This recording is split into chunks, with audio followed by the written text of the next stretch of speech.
Another update for the shop. I'm going to be working on another project here, and I'll get into that in just a minute. But one of the improvements is this divider shelf here. My sandpaper was typically scattered throughout this shelving you see here.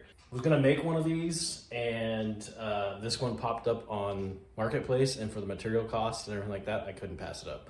So it actually leaves me space for more grits available, you know, as I need to and stuff. But have all the different sanding disc in that side, sanding papers, everything, and then blocks and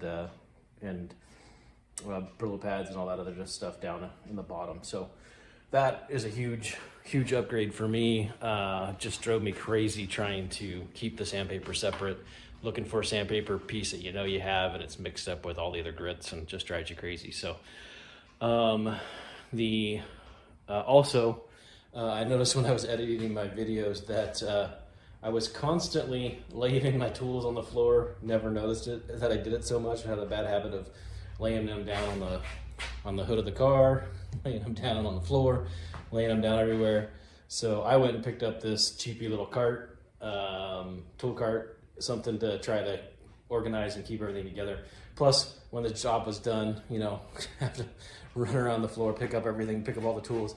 All the tools would then end up on the workbench over there, and then they had to be put away. So it was, you know, moving everything 5 times, you know, when it's like, okay, if I can make a better habit, I know, I knew these things existed. I just never spent the money on one.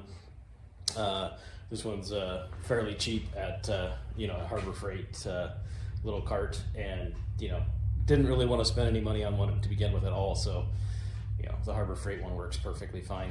Picked that up yesterday, put it through together real fast. It's seems like it should be a sturdy enough little cart. It's supposed to hold like 450 pounds or something like that. So that's crazy if that actually can hold that. It doesn't seem that strong.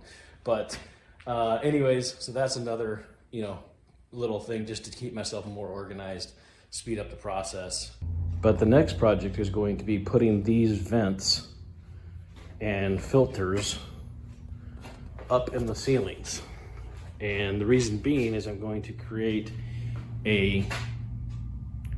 what I would call a downdraft filter system. I know it's not going to be a true downdraft because usually the vents would be built into the floor. You'd either have a false floor and have the vents and the fans pulling the air down through the floor, some type of, you know, venting all the way down, you know, straight down and stuff that pulls all the dust and everything down out of the air and straight down to the floor. But I got this squirrel fan, just a squirrel fan. There was no shelf that you see the motor sitting on, nothing like that. The squirrel fan and no cage over here to the side. I think it had the pulley and the main just fan.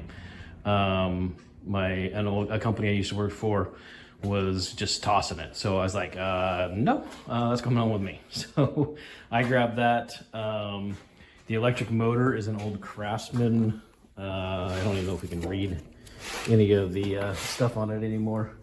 But it was on a table saw that my neighbor was getting rid of. She's like, it doesn't work anymore. It was my husband's and stuff. And he had passed away. So she's like, I'm, you know, cleaning up, getting rid of stuff. And she's like, it doesn't work. You know, if you want it, take it. And I knew I needed a motor. And after looking over the table saw, it was, you know, 1940s stationary table saw that weighed, you know, 500 pounds, cast iron frame on it, just insane. And my shop is just not set up for something that industrial and something that permanent. So I worked on it a little bit. I already had a table saw. I didn't really need another table saw, so I worked on it a little bit, tried to get it running and working. And when I did, I noticed that all the pulleys, everything that was going to the bearings were all shot. The blade would literally do this, which was pretty scary. And so it was like, you know, I don't really need this thing. I do need the motor.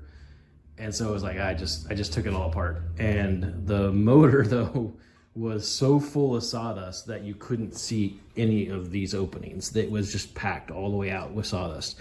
And so after cleaning it, finally got it up and running, but then you could smell it just burning.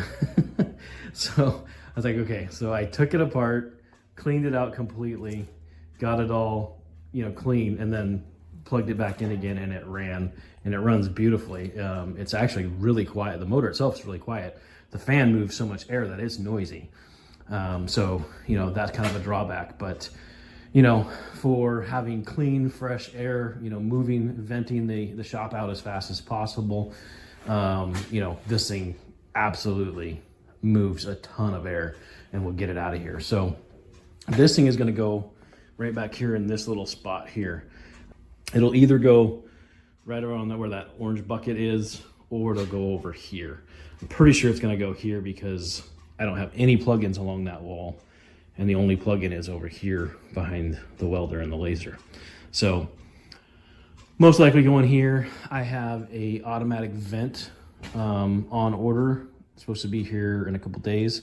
That is roughly the same size as that, and that will go through the wall, and it's only open when the air is moving, and then it gravity shuts, and supposed to be rodent and everything proof. I'll probably do some type of wire mesh, something like this, maybe a little bit smaller, even like a screen on the surface front of it, so that if rodents do happen to get through that, they can't get any further. And then I'm also going to try to run some filters that basically would be just about where they are right now, just sliding down in front of it, so that whatever air is, debris is going out the shop, it will filter that as well. So I'm not just putting a bunch of crap outside and making it somebody else's problem or put it in the air. Hopefully those filters will, I know I can get even better filters than those, and filter the air leaving the shop as well as filtering the air coming through the shop. So the whole point of doing the vents in the ceiling is that this is a metal shop, wood frame, and the attic is vented at the peak. And I know it's wide open because I don't know if my camera's picking it up or not, but there are wasp nests all along the peak, all the way down the shop. And if it was daylight outside, you could see, bright sunshine coming in through that roof vent right there. So it is not plugged off. It doesn't have any type of filter on it, nothing at all. So I'm going to reverse the airflow.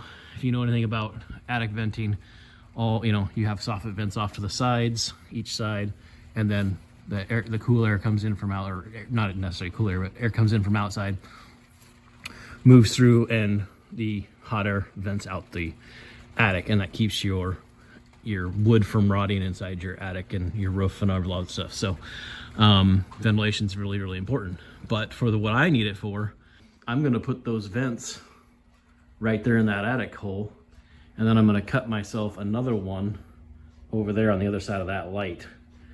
And so I'll have two vents, and if one works fine, then I won't have to open the other one. But I'm also going to use that plywood as a cover, basically a door, so that they're not always just letting cold air or hot air in the summertime into here. Basically just be a swing, like a trap door swing, that I can swing it and latch it back, and then turn on the squirrel fan, run it for a bit, and then filter whatever I need to filter. If I'm painting in here, if I'm doing the laser cleaner in here, if I'm welding in here, whatever it is that just you're doing in the shop that constantly builds up contamination in the air that you just don't want to be breathing all the time. Open up those flaps, kick on the squirrel fan, filter it out. So kind of my reasoning for doing a video of this is, if you've never thought of it and your shop is similar to mine, where it's the wood stud or metal stud framing, finished out, sheetrocked and done, and has an attic, you can reverse that for a time being and use it as a downdraft and pull the air down through the attic, down from the ceiling, and out the side. Like I said at the beginning of the video, it's not really a true downdraft, but it's the best downdraft that I can come up with without spending an insane fortune on either ripping out this floor or putting in a, you know, a raised up floor on top of this for, you know, what I consider to be home projects and stuff like that. I'm not going to spend that kind of money. All right, so the attic board that covers the hole going up into the attic is just a chunk of sheetrock, and the vent, as you can see, fits perfectly within the painted space, because all that non-painted is where it sits on the, you know, the rafters up there and seals up the hole. If this was just a regular box fan that I was putting on the wall, or even a little tiny squirrel fan, then I don't think I would do any bracing. I'd just cut the hole in the sheetrock, screw that vent into it, put my filter in and run it, and it'd be done. It'd be super quick. But this thing pulls so much air that I have a feeling that if I cut that sheetrock and make it weaken it at all, and I turn that thing on, once I have the, you know, mounted in the wall, it's gonna pull so much air that I have a feeling it would just buckle that sheetrock and pull the whole thing back into the shop. I don't have any proof of that, but I've seen how much air this thing moves, and let me just tell you, it moves a lot of air. So I'm going to go ahead and cut the hole in the sheetrock, and then I'm going to brace the sheetrock with some 2x4s that will run across the span and stuff, just to give it some reinforcement while it's up there, and so it doesn't just rip the whole thing back out of the attic. And hopefully once I get this thing all set up, get the new vent for that goes outside and everything, I can give you a test or show you how how much air this thing moves. And but for me, I'd rather turn it on, vent everything out, be done with it, and then turn it back off, and then keep working. And then if I, you know, need to turn it back on again, go ahead and turn it back on, not have the thing running the whole time. But all right, so I got the vent frame put in, and I also got the wood frame on the back, reinforcement on the back side. So just standard 2x4 reinforcement, so it's just not the sheetrock holding this whole thing together. And this will be sitting on the edge of the frame there, and then this will be on top of that. So this just gives that sheetrock a little bit more reinforcement, since this will be, you know, all on the lip and stuff. So if anything trying to pull down has to also pull these 2x4s in. Sheetrock, yeah, I think it could have broke it and pulled it through, especially since there's a big hole in it. And then I discovered that it was sliced on the other side, right in this area. So as soon as I cut that center out, it became really floppy and really flimsy. So I would have had to reinforce it anyways. But so far this is working out even better than I planned, because this still makes it an access panel. I was gonna just close it off and have the vent in there, and you know, if I had to get up in there, then I'd have to just take everything out. But this is still just an access panel at this point, so it should work really good. So there it is, all put back into place. The access panel fit right back where it's supposed to go. The 2x4s help reinforce it, so now it's even stronger than before. Made it a little heavier than it was, but not a big deal. It's nice because it still leaves it as an access panel.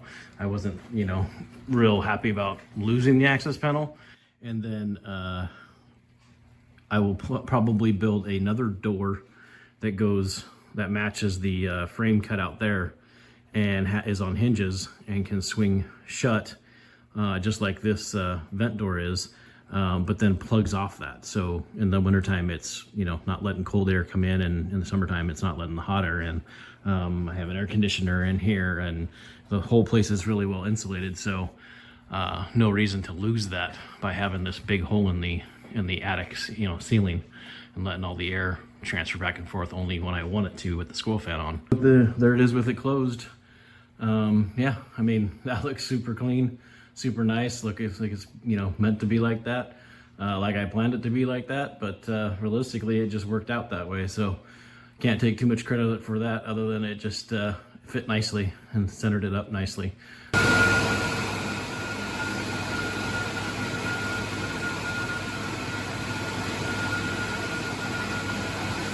I was hoping that camera would catch the smoke a little bit better than it's doing, but you can see that it's, you know, the vent's right there, and the smoke is definitely heading towards the fan that's over there in the door. I tried to block the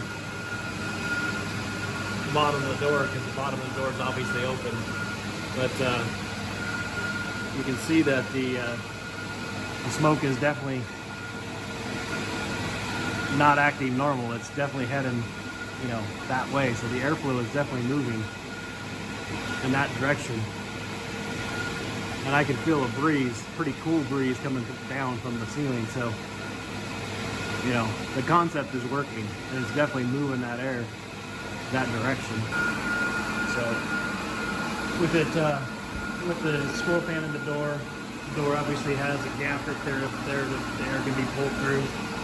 Gap over there at the corner of the door, and then also it can be creating turbulence and pulling air from outside and backing around and swirling it around. So it's not sealed like it will be when that thing is punched through the wall and the doors are closed. The only option it has is to pull air from that vent, and so it will definitely, you know, be moving air more directly, you know, through the shop. But like, I don't even smell smoke in here anymore. I just put that piece of cardboard out, and there's not even a smoky smell in here anymore at all. So I know it's working, and the concept is working.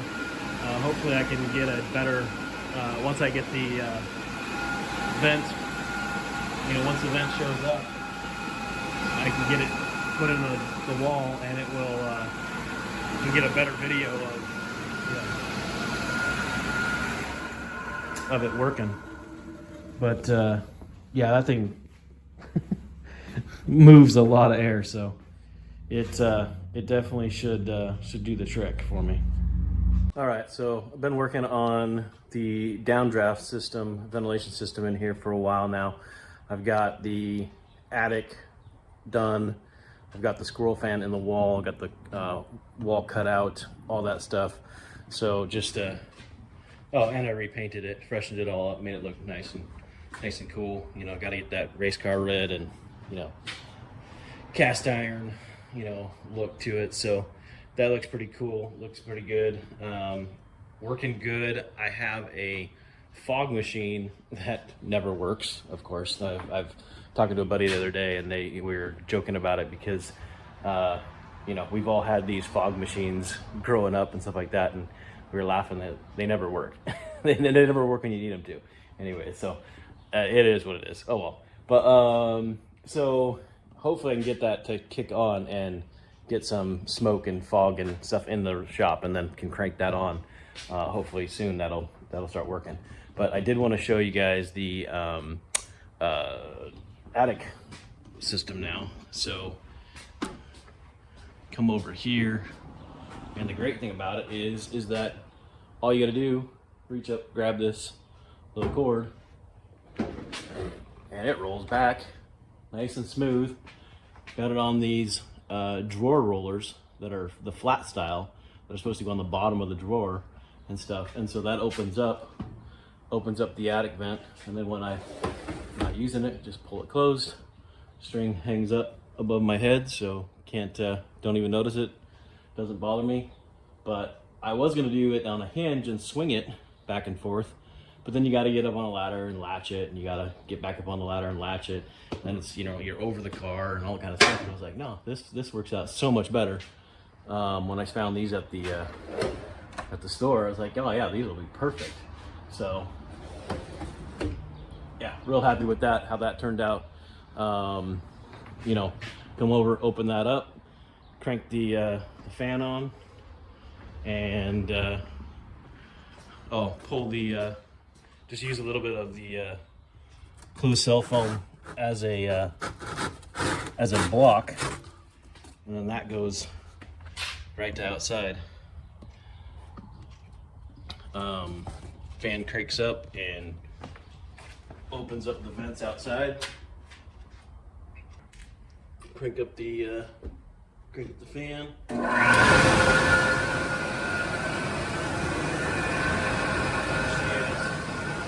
moving a lot of air. Getting a little bit of a high-pitched squeal every once in a while. I oiled it up, so hopefully that goes away. But I think that's just getting some paint on the pulleys and on the spindle and stuff like that. So, but it's got little areas where you can oil it up right down there. And I oiled that up, and that squeal kind of went away. Does it every once in a while still, but you know, it's a bunch of parts thrown together. So, but anyways, I don't plan on having that run all the time. You know, it's one of those things that it gets smoky in here. It gets, you know, if I'm painting, then go ahead and run it. You know, if I'm welding, whatever, as far as that's concerned. But for the most part, that's going to be off. So it is kind of loud, but you know, for my health and for just having a good clean paint job and not having overspray all over the shop all the time.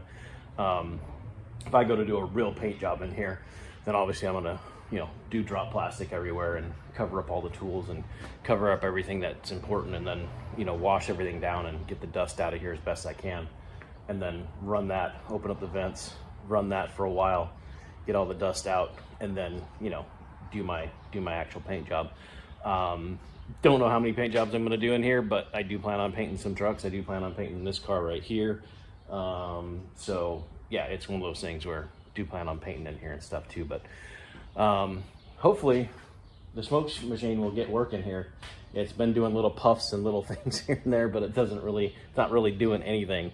So unfortunately, that can't really show you guys that until that gets working. But I'll kick the video on if it decides to work. All right, so I got desperate and started a fire. Get some smoke going in here.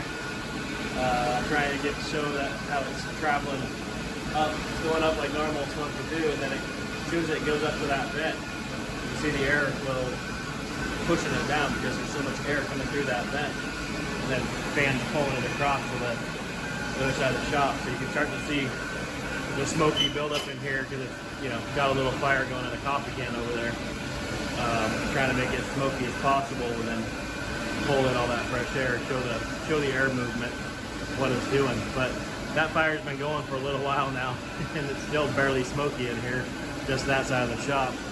I'm staying over here where the air's a little fresher, but you know, unfortunately the smoke machine won't get going, so had to force the issue a little bit.